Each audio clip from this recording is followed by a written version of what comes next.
اللہ تعالیٰ کے فضل و کرم سے ایک مرتبہ ہم گناہگاروں کو پھر عظمتوں اور بخشوں والے ماہ مبارک رمضان شریف کی برکتیں نصیب ہو رہی ہیں۔ یہ اللہ تعالیٰ کا ہم پر بہت فضل و کرم ہے۔ یہ یاد رکھیں کہ جس طرح ہفتے کے تمام دنوں میں جمعہ کا دن افضل ہے، اسی طرح سال کے تمام مہینوں میں رمضان شریف بھی افضل ہے۔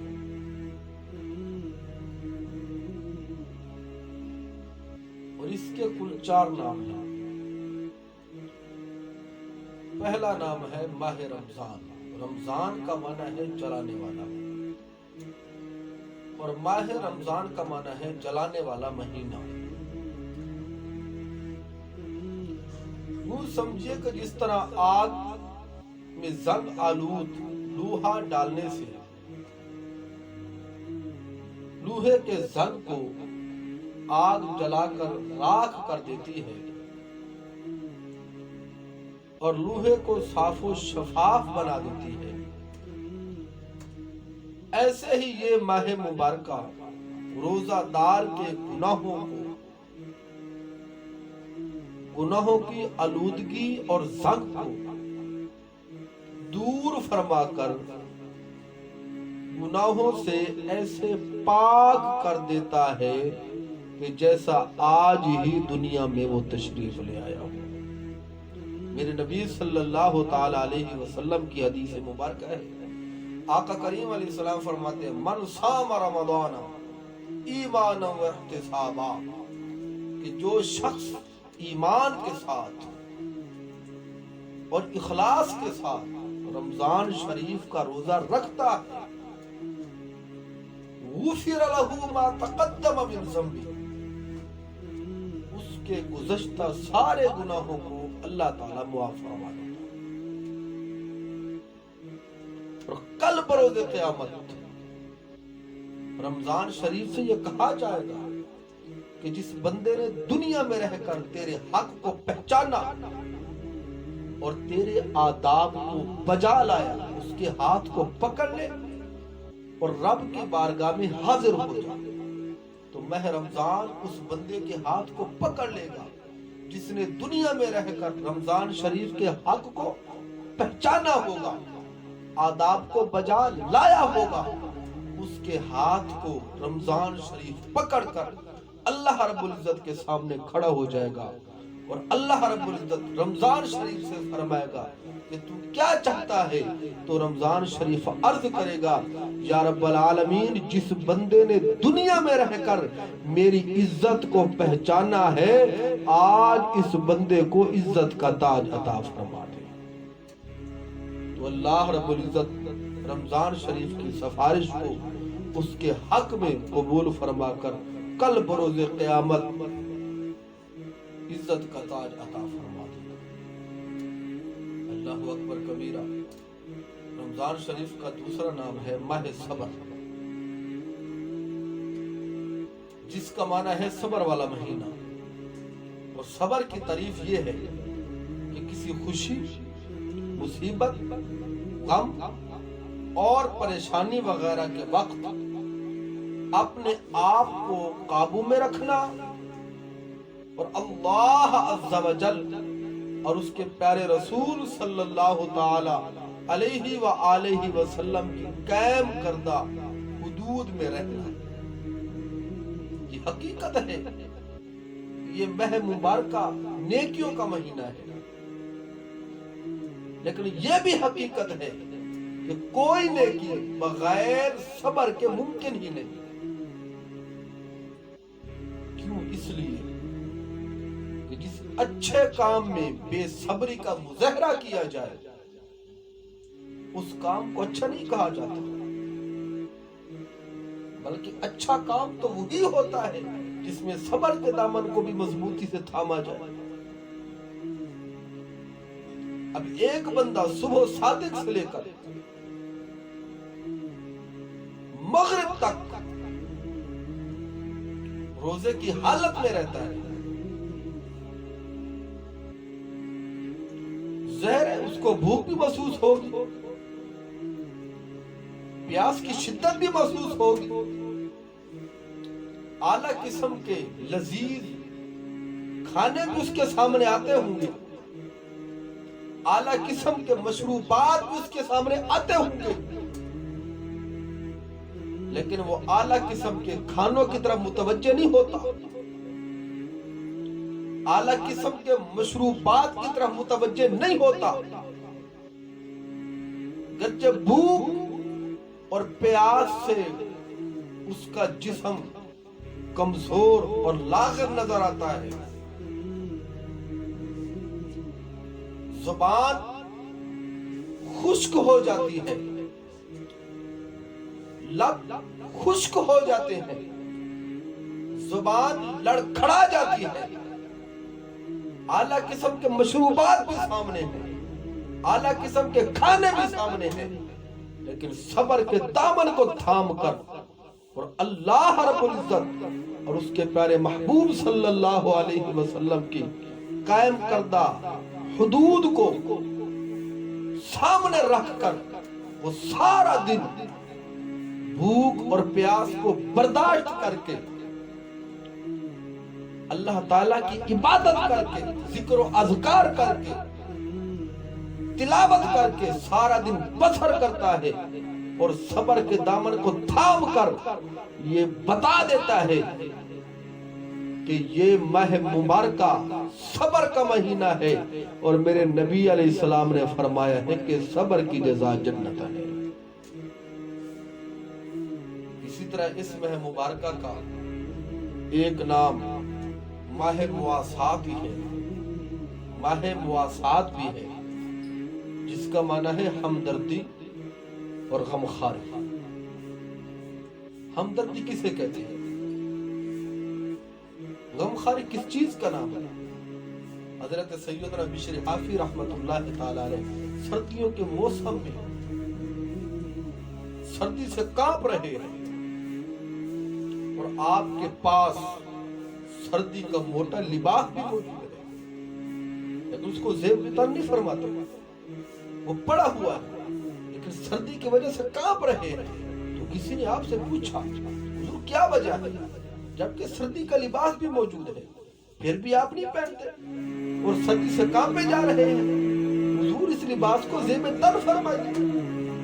تاکہ آپ سردی سے محفوظ رہ سکیں۔ اللہ اکبر کبیرہ۔ حضرت سیدنا بشر حافی رحمت اللہ تعالی علیہ نے جو اس کو جواب دیا وہ دل کے کانوں کے ساتھ سننے والا ہے۔ آپ نے فرمایا یا اخی، اے میرے بھائی، الفقراء کثیر، بہت سے لوگ فقیر ہیں کہ جن کے پاس پہننے کے لیے لباس نہیں ہے، وہ سردی کی ٹھنڈک کی وجہ سے کانپ رہے ہیں۔ وَلَيْسَ لِي طَاقَةُ مُوَاسَاتِهِمْ بِالثِّيَابِ، اور میرے پاس بھی اتنی طاقت نہیں کہ میں کپڑوں کے ساتھ ان لوگوں سے ہمدردی کر سکوں، ہمیں میرے پاس یہ طاقت نہیں ہے، اس لیے ان سے ہمدردی کرنے کے لیے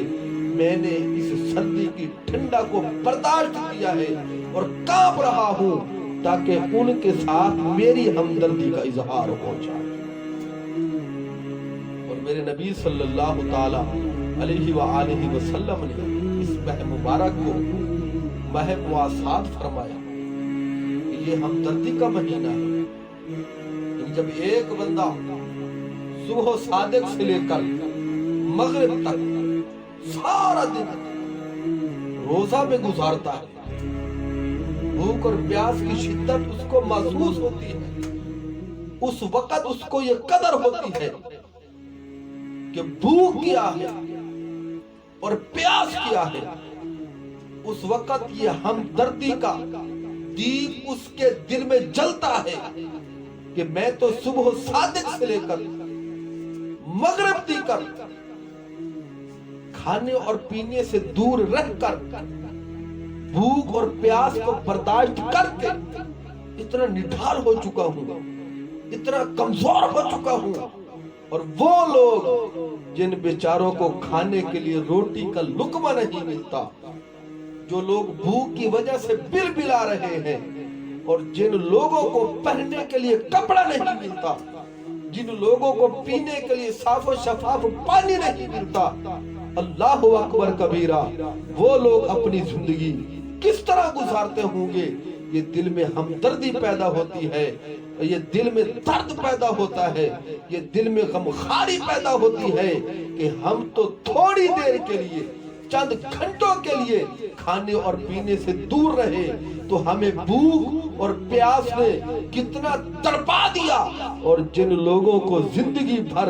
اچھی طرح کھانا تک نہ ملا، اچھی طرح پینا تک نہ ملا، اچھی طرح پہننا تک نہ ملا، وہ لوگ کس طرح صبر کے ساتھ زندگی کو گزارتے ہوں گے؟ لہٰذا یہ ان کے ساتھ مواسات اور ہمدردی کا اظہار کرتا ہے، کیونکہ میرے نبی علیہ السلام نے واضح طور پر فرما دیا کہ یہ ماہ مبارکہ ماہ مواسات بھی ہے،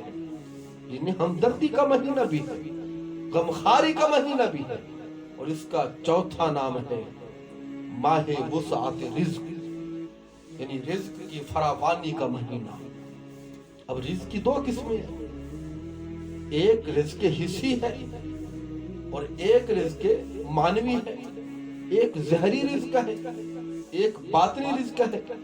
ظاہری رزق تو اسی چیز کا نام ہے کہ کھانے پینے کی چیزیں، پہننے کے کپڑے۔ ماہ رمضان المبارک میں روزہ دار کے لیے کھانے پینے کی جو نعمتیں اللہ اس کو عطا فرماتا ہے،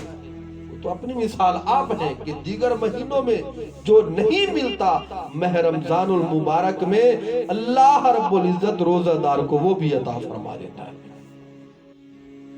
اور دوسری قسم ہے رزق معنوی، اس کی وسعت اس طرح ہوتی ہے کہ روزہ دار جب روزہ رکھتا ہے